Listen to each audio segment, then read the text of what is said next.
Bismillahirrahmanirrahim. Assalamualaikum warahmatullahi ta'ala wabarakatuh. Bismillahirrahmanirrahim. Alhamdulillahi rabbil alamin. Wassalatu wassalamu ala sayyidil mursalin wa ala alihi wa sahbihi ajma'in. Awaitu ta'allum wa ta'lim wa tadhakkura wa tadhkir an-nafa wal intifa' al-ifadata wal istifadata wal hasanata tamassuka bi kitabillah wa sunnati rasulih sallallahu alaihi wa alihi wa sallam wa dilalata ala al-huda ibtigha'a mardati wa thawabi wa qurbi subhanahu wa ta'ala. Jadi alhamdulillah, bersyukur kita kepada Allah kerana masih diberi ruanglah untuk kita bersama-sama berbincang ataupun ulang kaji balik mengenai hukum hakam puasa, memandangkan kita akan berpuasa tidak lama lagi lah, lebih kurang lebih sebulan dah. Jadi semalam kita bincang mengenai ta'arif bagi puasa, sudut bahasa Arab dan juga sudut istilah fuqaha, kemudian waktu difardukan puasa, dalil kepada puasa, sebab apa dinamakan bulan puasa, fadilat bulan puasa, dan hukum hakam bagi puasa. Dan kita sebut hukum hakam bagi puasa ada 4. Pertama, wajib, yang kedua sunat, yang ketiga makruh, yang keempat haram. Dan kita telah bincang mengenai wajibnya puasa, iaitu pada 6 keadaan. InsyaAllah hari ini kita sambung sedikit je insyaAllah mengenai hukum seterusnya, iaitu mandub, sunat kita puasa. Bila sunat kita puasa? Yang kedua mandubun wa huwa al-aslu fihi wa yanqasimu ila 3 aqsam. Jadi yang hukum kedua bagi puasa ialah sunat, dan itu asal bagi puasa lah. Asal bagi puasa hukum dia ialah sunat. Wa yanqasimu ila 3 aqsam. Dan hukum sunat tu terbahagi kepada 3. Ada kala sunat puasa pada setiap tahun, setahun sekali. Yang kedua, sunat kita puasa tu berulang setiap bulan. Dan ada puasa yang berulang setiap minggu. Okay, yang pertama, puasa yang berulang setiap tahun. Yang pertama ialah saumu yaumi Arafah, puasa hari Arafah, hari ke-9 Zulhijjah. Esok tu kita raya lah, raya Idul Adha. Jadi hari ke-9 Zulhijjah tu sunat untuk kita puasa. Wa yusannu shaumu li ghairil hajj wa illam yashqa alaihi iqtida'an bihi sallallahu alaihi wasallam. Sunat puasa hari Arafah, iaitu hari ke-9 Zulhijjah, selain daripada orang yang sedang buat haji. Orang yang sedang buat haji, sekalipun tidak susah untuk dia puasa, tidak disunatkan juga untuk dia puasa. Sebab apa? Nak mengikut Nabi lah. Nabi tidak puasa hari ke-9 Zulhijjah itu. Sebab pada hari itu banyak benda amalan haji untuk kita buat. Okey, jadi takut letih lah, takut tak mampu. Dan warid daripada Nabi tentang fadilat kita puasa hari Arafah. Nabi sebut siyamu yaumi Arafah, inni ahtasibu indallahi an yukaffira as-sanata allati ba'daha wallati qablah. Hadis ni diriwayatkan oleh Imam Tirmizi. Maksud dia ialah puasa hari Arafah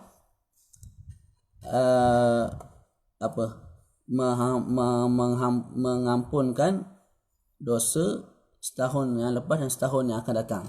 Mana tahun lepas setahun dosa kita tak ampun, yang akan datang pun akan tak ampun selama setahun.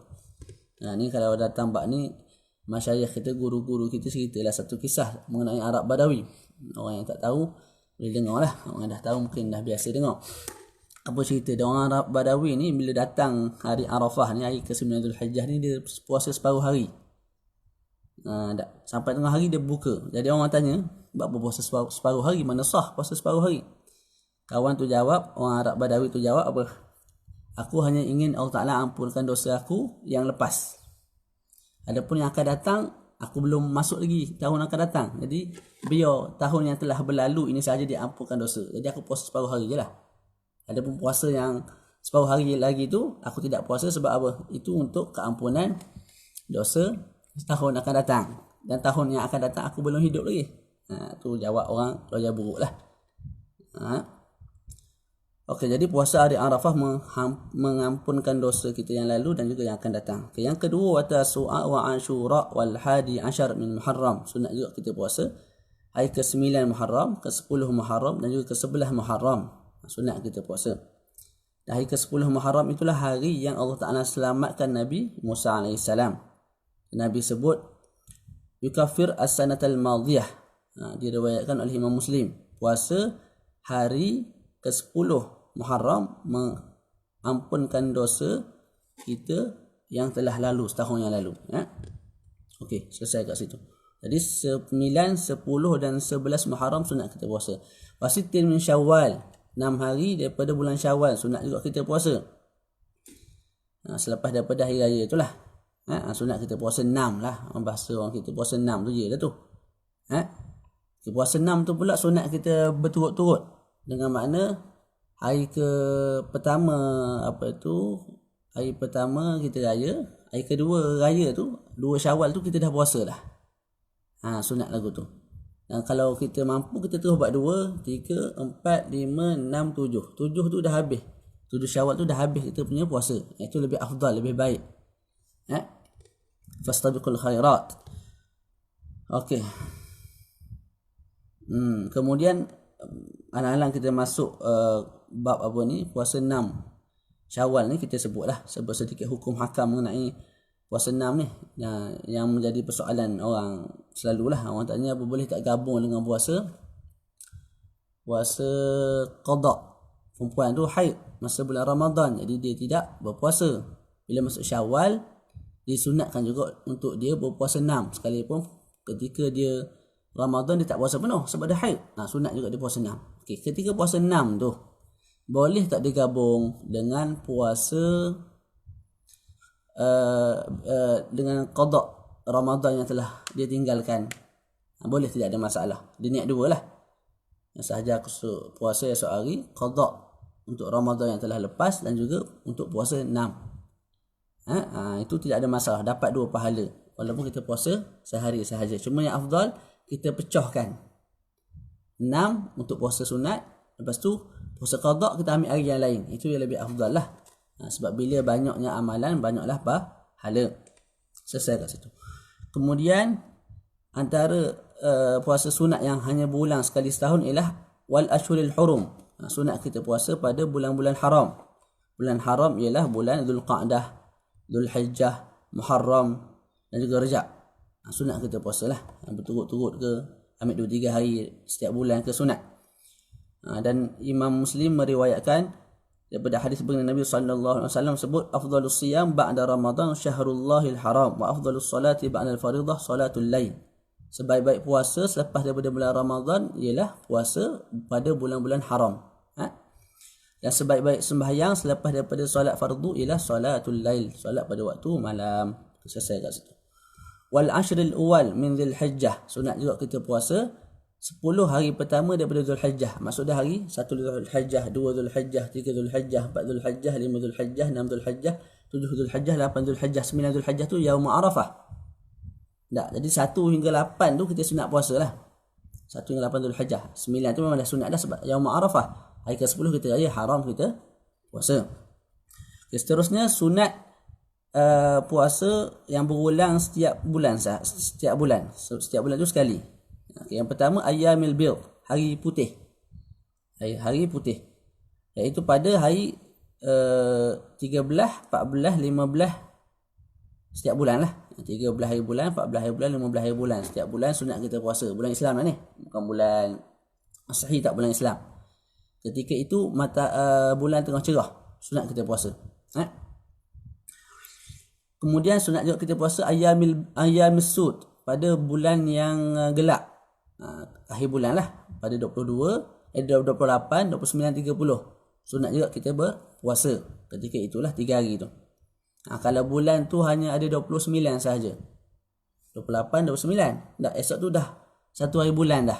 Sebab bulan Islam ni sama ada 30 hari ataupun 29 hari sahaja, dia tidak ada 31. Jadi kita sebut tadi ayyamus sud, hari ke-8 ni, sebab waktu tu bulan tengah gelap. Sunat kita puasa 28, 29, 30. Okay, kalau bulan tu hanya ada 28, 29, lepas tu 30 tu tak ada, sebab 30 tu 1 hari bulan dah. Sunat kita puasa 1 hari bulan tu.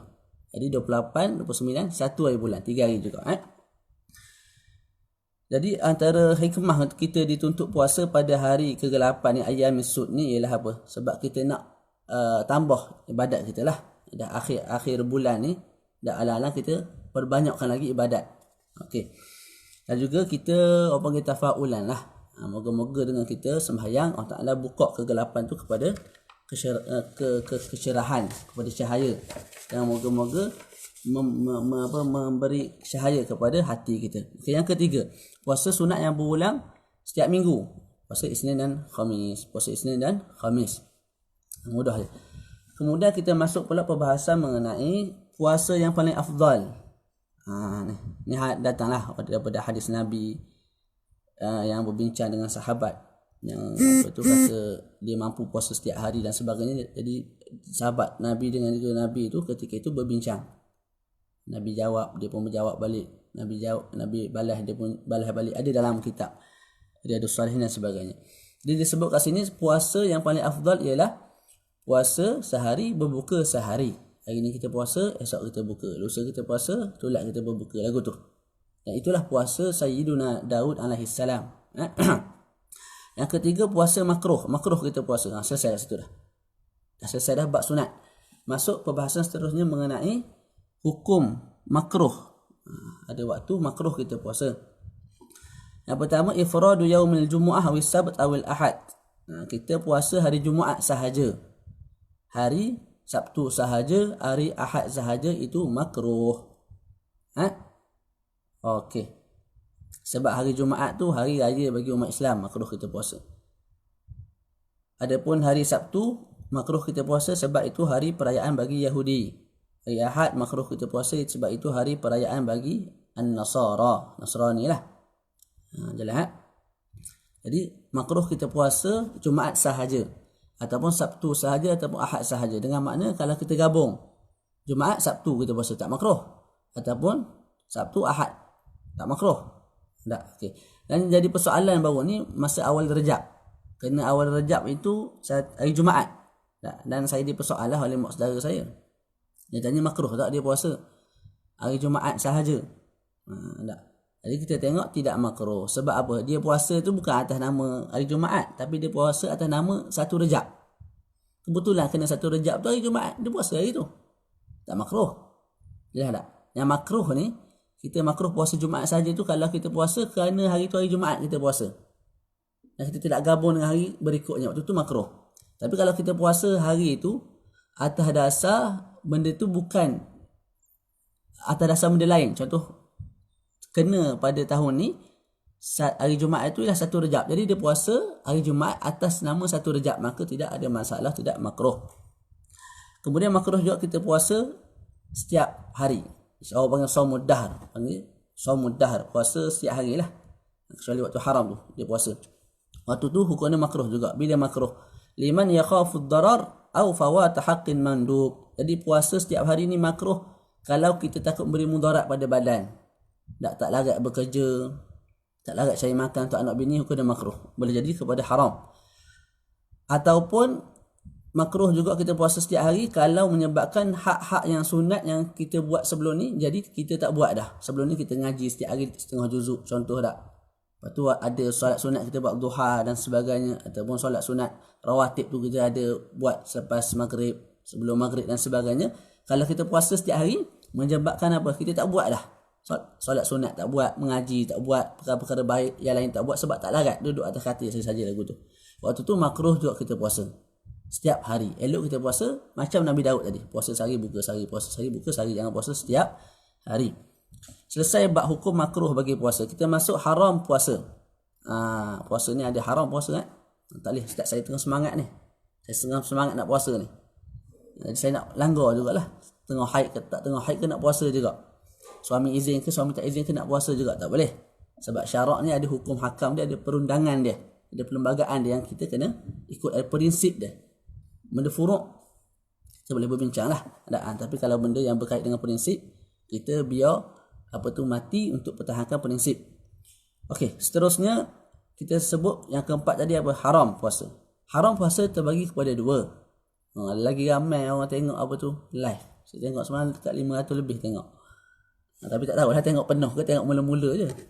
Tak ada masalah lah tu. Cumanya kalau mengajar kat masjid tu tak ramai. 20 orang, 10 orang. Tak. Lepas tu 20 orang tu pula setengah tidur. Setengah lagi menyandar dekat kursi lagu tu.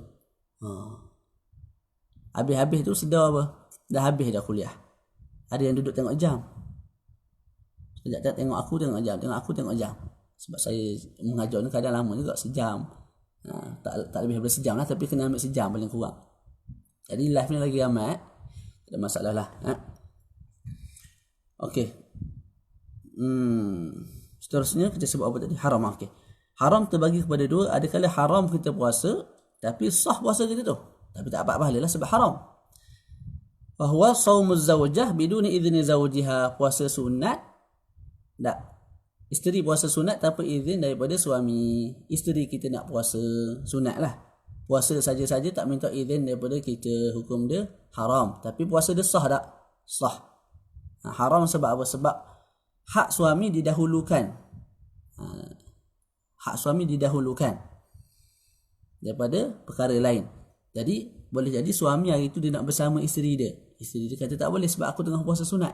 Jadi hak suami telah terkebelakang, sedangkan hak suami didahulukan. Sebab tu kita sebut haram, cuma tetap sah kalau dia teruskan puasa, cuma tidak dapat pahala. Ini kalau suami tu ada kat rumah lah, minta lah izin. Tapi kalau suami tu memang duduk kat luar negara 2-3 bulan, tak payah minta izin lah, puasa je lah terus. Sebab suami dia bukan nak balik dah ke rumah tu. Dah tak? Ni kalau suami tu ada dengan kita, sebagai seorang isteri, kita kena minta izin dulu. Abang esok saya nak puasa sunat. Kalau puasa wajib tak payah minta izin lah, sebab itu memang wajib. Dan kalau suami larang pun, isteri kekal boleh berpuasa kalau puasa wajib lah. Wa saumul abdi biduni idzni sayyidihi. Yang kedua, haram kita puasa tapi sah puasa kita tu kalau seorang hamba puasa tanpa izin daripada tuan dia.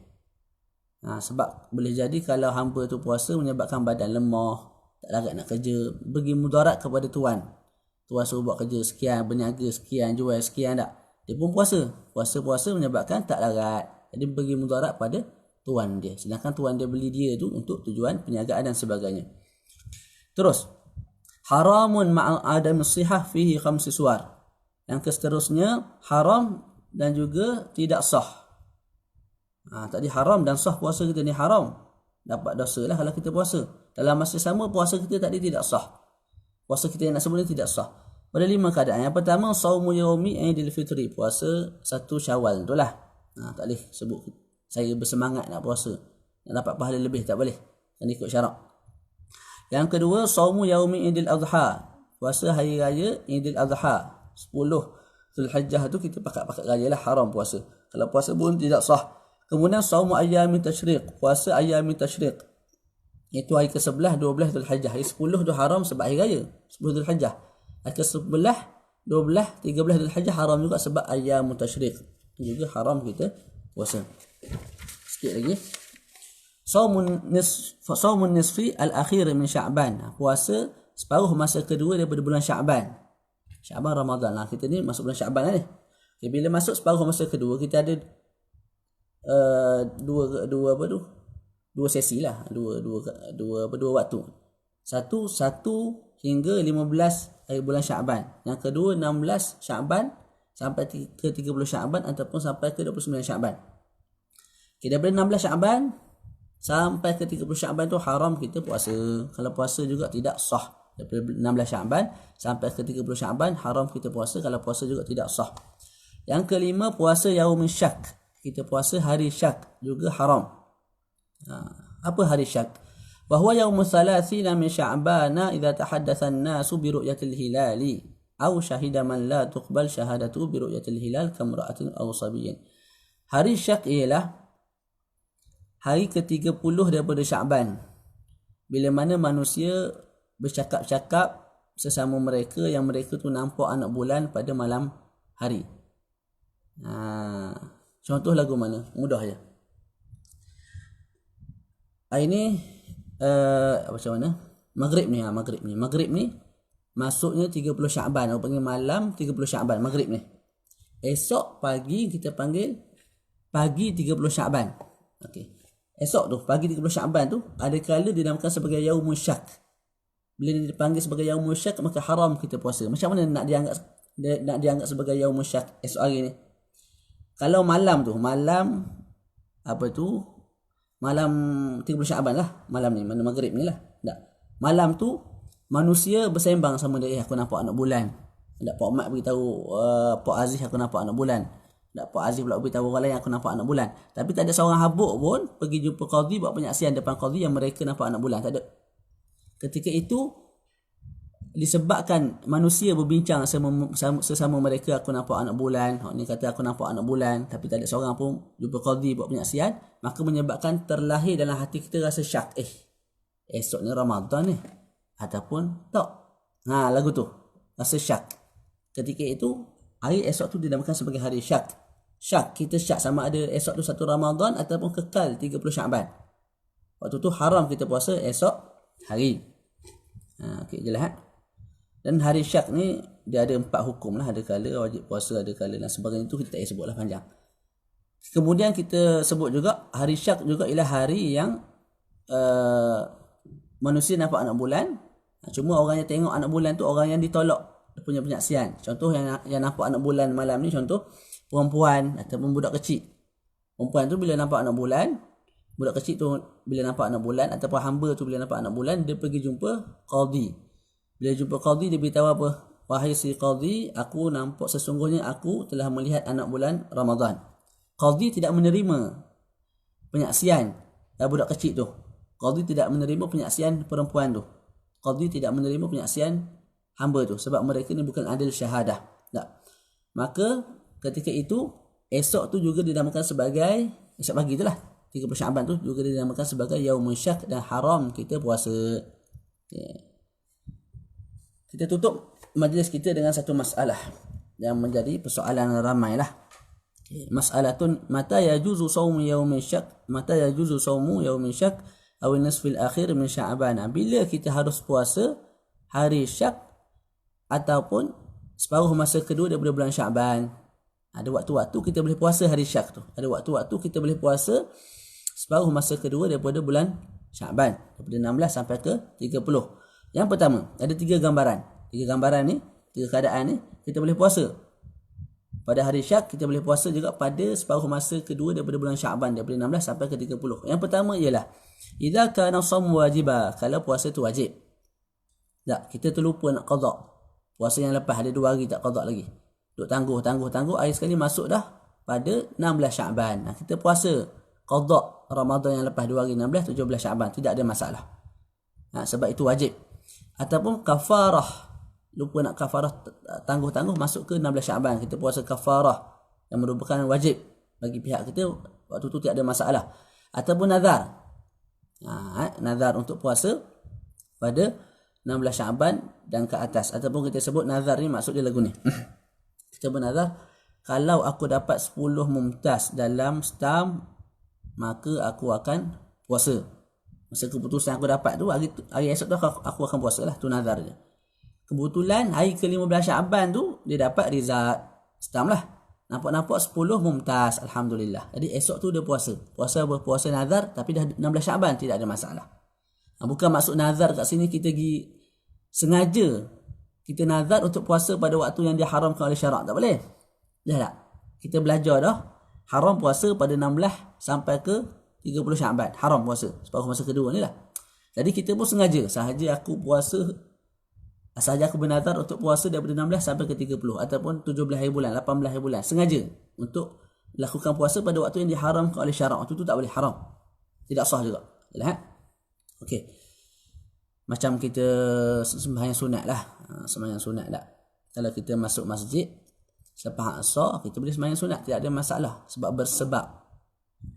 Iaitu sembahyang sunat menghormati masjid, tahiyatul masjid. Solat sunat selepas asar tak boleh sepatutnya. Tapi disebabkan ada sebab, iaitu kita masuk masjid, kita sembahyang sunat 2 rakaat menghormati masjid. Okey, kalau kita sengaja baru belajar waktu-waktu yang diharamkan untuk solat, dan solat-solat yang diharamkan pada waktu-waktu tersebut lah, kita tahu dah, kita belajar dah. Jadi kita sengaja pula dalam hati, tak, memang aku nak pergi ke masjid waktu asar ni, lepas asar ni, memang sengaja untuk aku sembahyang 2 rakaat dalam waktu haram. Waktu tu haram dan juga tidak sah. Dia ada perbezaan, ada perbezaan. Okay, harap jelas lah. Tak jelas boleh beritahu, kita akan ulang balik nanti insyaAllah. Kemudian yang kedua, idza kanat lahu sunnatun mu'tadah. Kalau kita ada wirid yang biasa kita buat dah. Contoh sebelum ni kita dah puasa Isnin Khamis tak. Datang hari ke-16 Sya'ban tu kena hari Isnin, tak ada masalah untuk kita puasa. Dan lepas tu contoh 20 Syaban tu pula hari Khamis kita puasa tidak ada masalah. Sebab apa? Kita puasa tu sebab kita nak meraihkan adat yang telah kita lakukan sebelum ni. Dan adat di sisi fuqaha dalam bab ni yathbutu bil marrah. Tersabitnya adat walaupun kita kerjakan puasa tu hanya sekali sebelum ni. Contoh saya pernah puasa 10 tahun yang lepas hari Khamis. Puasa sunat lah. Tiba-tiba tahun ni saya nak puasa 16 Syaban. Kebetulan tahun ni 16 Syaban tu kena hari Khamis. Saya nak puasa tidak ada masalah. Atas nama wirid. Saya baru sekali puasa tak ada masalah. Sebab di sisi fuqaha dalam bab ni wirid tu dianggap sebagai maratan wahidah. Sekali pun dah memadai untuk dikatakan sebagai wirid. Okey, jelas kat situ. Dalam bab tidak ada masalah. Okey. Ke yang ketiga dan terakhir, idza wasala al-nisf ats-tsani bima qablah. Ini khusus untuk 16 Syaban sampai ke 30 Syaban tu. Kita boleh puasa kalau kita puasa start daripada sesi masa pertama. Contoh kita puasa dah daripada 1 Syaban, 2 Syaban. Kita sambung sampai ke 16 Syaban, 17 Syaban sampai ke 30 Syaban tidak ada masalah. Ataupun kita start daripada 15 Syaban tu kita puasa, 15 Syaban kita puasa, kita sambung 16, 17, 18, 19, 20 tidak ada masalah juga. Jelas? Okay, macam mana kalau kita terkantoi? Kita tak puasa pada pertengahan kita puasa tu. Contoh kita puasa hari ke-15. Bila puasa 15 kita sebut boleh sambung terus 15, 16, 17, 18, 19, 20. Pada 20 Syaban tu tak kita sakit ke ataupun sengaja kita nak berbuka ke, jadi kita makan, kita berbuka. Tak, ketika itu haram untuk kita sambung hari ke-21 sampai ke 30. Kecuali lah kalau kena 21 tu hari Isnin. Isnin tak ada masalah sebab kita dah pernah puasa hari Isnin sebelum ni. Kita puasa atas nama adat, bukan puasa atas nama puasa daripada awal, bukan atas nama kita sambung daripada awal Syaban ataupun daripada 15 Syaban sampai ke atas. Jadi kita puasa hari ke seterusnya tu, hari 21 tu sampai kita tak puasa hari ke-20 tu disebabkan apa? Disebabkan atas nama puasa sunat Isnin Khamis. Puasa sunat Isnin Khamis maka tidak ada masalah. Kita sampai di situ sajalah untuk hari ini. Jadi kalau ada soalan boleh kongsilah ataupun boleh komen dan kita insya-Allah cuba jawab. Okey. Jadi terima kasih kerana beri masa untuk mendengar. Wassallallahu alaihi wasallam Muhammad wa ala alihi wa sahbihi wa barakatuh. Alhamdulillah taala.